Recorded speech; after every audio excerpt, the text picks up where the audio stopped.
क्यों नहीं रख सकती? कहा उस दिन हम और आप जब संस्कार टीवी पर रमाकांत व्यास की कथा चल रही थी तो वो कह रही थी कि सोना न गिरो भलो न मिलो भलो। उन्हीं ने तो कहा था ये बात।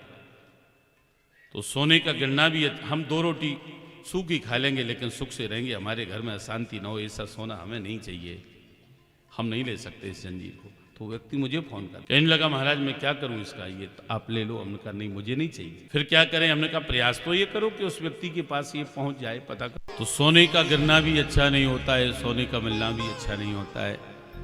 इसलिए कल्याण चाहने वाला पुरुष उन वस्तुओं का सेवन न करे, उसे कलयुग स्पर्श भी नहीं कर पाएगा। 5 स्थान दिए हैं कलयुग को रहने के लिए, कलयुग की स्थापना की है। परीक्षित जी वापस घर आए और उन्होंने सोचा कि जब से हम राजा बने हैं तब से हमने अपने पूर्वजों के खजाने को नहीं देखा है। हमारे पूर्वज हमारे लिए क्या छोड़ करके गए, जरा देखूं तो। खजाने का जब ताला खुलवाया तो देखा खजाना भरा पड़ा है और उसी खजाने में सोने का एक चमचमाता हुआ मुकुट रखा है। भीम से लेकर के आए थे जरासंधु का, ये मगध देश का राजा जरासंधु, उसका मुकुट था। बड़ा सुंदर मुकुट था, बड़ी सुंदर नक्काशी। परीक्षित जी ने सोचा कि ये सोने का मुकुट यदि मैं अपने सर के ऊपर रखूं तो कितना अच्छा लगेगा।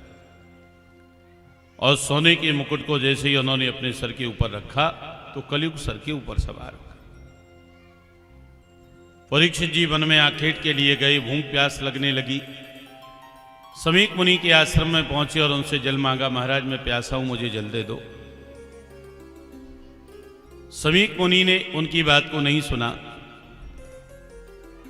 कलयुग ने राजा की बुद्धि को ऐसा बिगाड़ा कि परीक्षित जी सोचने लगे कि मैं राजा हूं। राजा विष्णु रूप होता है, राजा का बड़ा सम्मान होता है। ये ब्राह्मण इतनी नीचता कर रहा है कि मुझे बैठने के लिए इसने आसन भी नहीं दिया, पानी की बात तो छोड़ो। धनुष की कोर से मरा हुआ सर्प उठाया, उठा करके समीक मुनि के गले में डाल दिया और चले आए। समीक मुनि का पुत्र श्रृंगी कौशिकी नदी में स्नान कर रहा था। उसके मित्रों ने जाकर के कहा, श्रृंगी तुम यहां जलकीला कर रहे हो, देखो तुम्हारी पिता के गले में एक राजा ने मरा हुआ सांप डाल दिया है। मुनि पुत्र की आंखें क्रोध से लाल हो गईं। कहने लगा, राजा ने इतना बड़ा अपराध किया?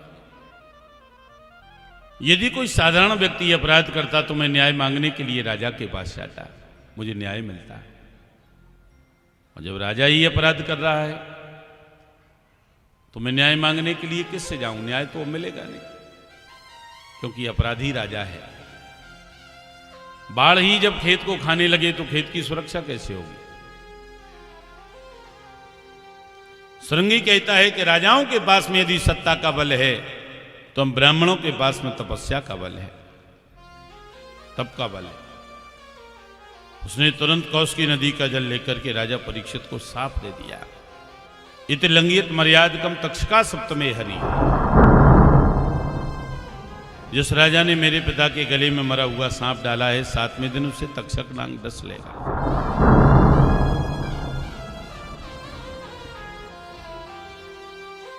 समीक मुनि को पता चला तो उन्होंने अपने पुत्र को बहुत डांटा। उन्होंने प्रशंसा नहीं की, तूने इतनी गलती के पीछे राजा को इतना बड़ा शाप दे दिया।